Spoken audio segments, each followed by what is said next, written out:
Who'd win in a wrestling match, Lemmy or God? Lemmy. God. Wrong, dickhead. Trick question. Lemmy is God.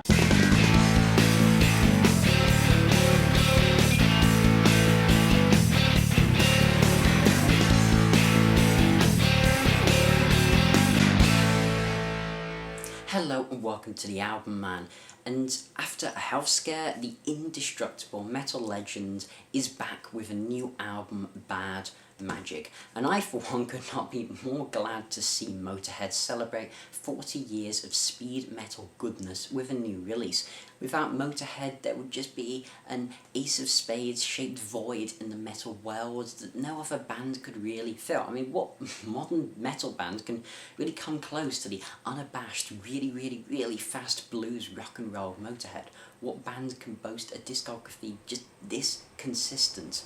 And I've been critical in the past with many bands that haven't changed their sound and release a lot of similar sounding records. And while Motorhead have had more of a varied career than you may think, they've certainly had a consistent, reliable sound basically ever since their inception. And you know what you're getting when you pick up a Motorhead album like AC/DC, only the difference is that Motorhead are making songs that really are just as good as they were, well, when Motorhead were at their peak, when they were releasing Ace of Spades and Overkill and Bomber, and 2011's The World Is Yours proved that. That's one of my very favourite Motorhead albums and one of their records that I have on the most constant rotation.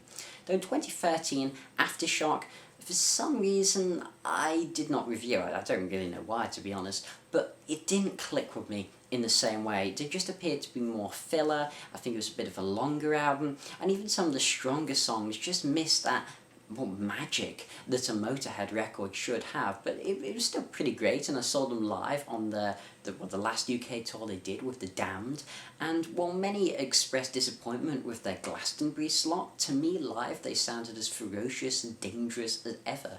And Bad Magic, well, Bad Magic it's great, it's bloody great, and I'm going to tell you why. From the first song I heard of this album, I knew I was going to love it. Thunder and Lightning is a fine speed metal song, just as good as any Motorhead have ever produced, as Lemmy sings about his love of gigging and touring, and yeah, well, being on the road is hardly a theme that's brand new to Lemmy. It's one he's explored many times before. There is just an energy here. It's so youthful. It's like that of a new young band just trying to prove themselves in the metal world, but Motorhead obviously aren't. This has the same vibes as the best songs on the Overkill album, with fast-paced speed metal riffage from Lord Phil Campbell, as his lead work is just all over this song, making the guitar scream and splutter, as Mickey D's terrific drumming and Lemmy's let's play bass like it's a guitar, put the treble up to 11, it keeps the song going rhythmically. And in a similar vein is one of the other songs we got to hear first, which was Electricity. This is really what you expect from a Motorhead single, but definitely with that real punk rock edge to it and a stunningly catchy chorus. This song particularly sounds like it would have just fit on The World Is Yours like a glove. The song that really caught my attention on this album, though, is The Devil. This has a sleazy, bluesy, groove-laden riff to it and an awesome hook, though it's really Mickey D who just takes control of this song. He is dominating and leading percussion, only goes to demonstrate why he is one of the best drummers in metal at the moment, and kind of full stop. And surprisingly, the guitar solo here apparently is performed by Brian May of Queen, which is really cool because we haven't really had Brian May play metal for a long time, and while you don't think of Brian May as a metal guitarist, you can't forget, I suppose, that the influence that both Queen 1 and 2 had on the new wave of British heavy metal scene, and that those albums, while we now consider them hard rock, were really considered metal in the 70s. They were fairly heavy albums, and his guitar solo definitely does justice to the song, does not feel out of place in the slightest. In fact, if I hadn't have known, I would have thought it was Phil Campbell. Well, on Aftershock, we had Dust and Glass and Lost Woman Blues. These were the ones that took the album in, well, a bluesier and softer direction, the balladier songs. And I think Lemmy does these really well. Of course, Motorhead are famous for their hard-hitting speed, but I think their softer side is actually rather brilliant. And I love one of the songs that I know many reviewers have kind of derided as filler, but I think it's one of the best tracks on the album. This is Till the End. This really needs to be taken in the context of Lemmy's recent health scares and what's been happening to the band and Lemmy himself, and this track is far more of a personal, intimate look into his life, which Lemmy doesn't often do. It's not that often he opens up. He usually just sings about sex, drugs and rock and roll. I mean, that's Motorhead for you. But this has a lovely vocal performance, and considering his health problems, I think his voice is in fine form across this album. I think this quieter power ballad really allows his words to resonate. And concerning Lemmy's voice, there's been a number of criticisms levied at this album about Lemmy's voice, that it's, you know, a bit worse for wear, but I don't really understand why this is criticism. Lemmy, yeah, sure, he sounds a little gruffer and raspier, but he's never exactly had an operatic voice like Dio or Rob Halford.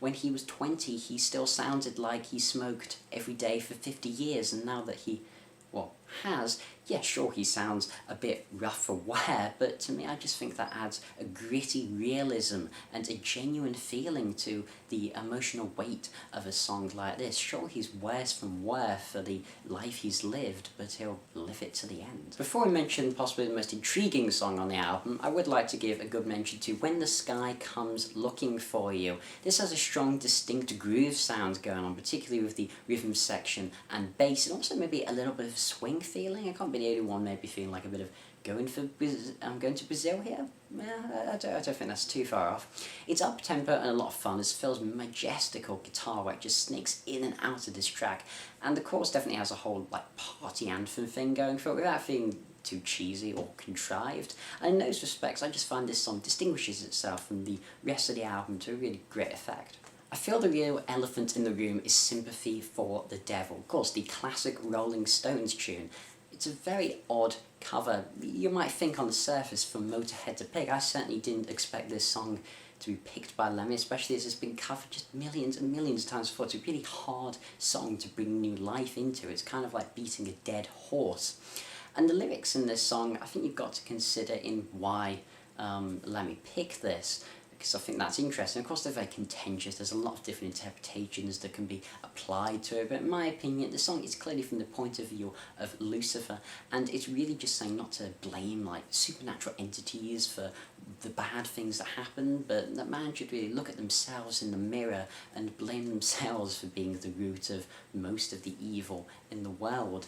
And Lemmy provides a refreshing take on the song. It just sounds distinct from the moment he opens his mouth, just because I suppose no one really sounds like him. But his grit and dirty, raspy tones, I think, add that extra gravity to Jagger's words.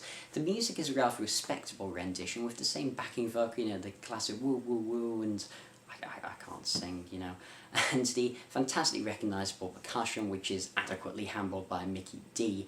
That's hardly a surprise. It's really Phil Campbell's guitar breaks that distinguish it from the originals. He wildly and manically plays as if from the depths of hell himself, with a tasteful and clever use of wah. I think this version is honestly spectacular, and though Lemmy ain't the first to do it, I think he adds something different to it. This really feels like it belongs on the Motorhead album. It doesn't feel just like, oh, here's this random track tossed onto the end. It feels like a really nice conclusion. Is this song better than the original? That's a silly question. The original is just a timeless classic, but this is a bloody good version. Though while I have lauded this album with praise, I mean, we've got to be a bit critical. What would my reviews be without being at least a bit nitpicky?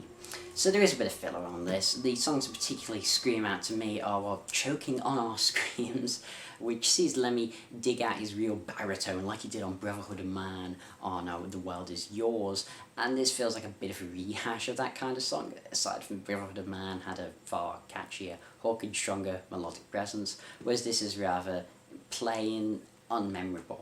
And Evil Eye is a bit of a mediocre song for me, mainly because I just cannot dig the repeated section where Lemmy's voice is mixed. It's like mixed back beneath the music. There's kind of distortion and some effects applied to it to create this like ominous, sinister sound, but I just think it sounds a bit silly and detracts from my involvement in the song. It's just too much of a juxtaposition from the mid-paced rocker, which has a lot of good riffage in it, for me to really enjoy the song as a whole.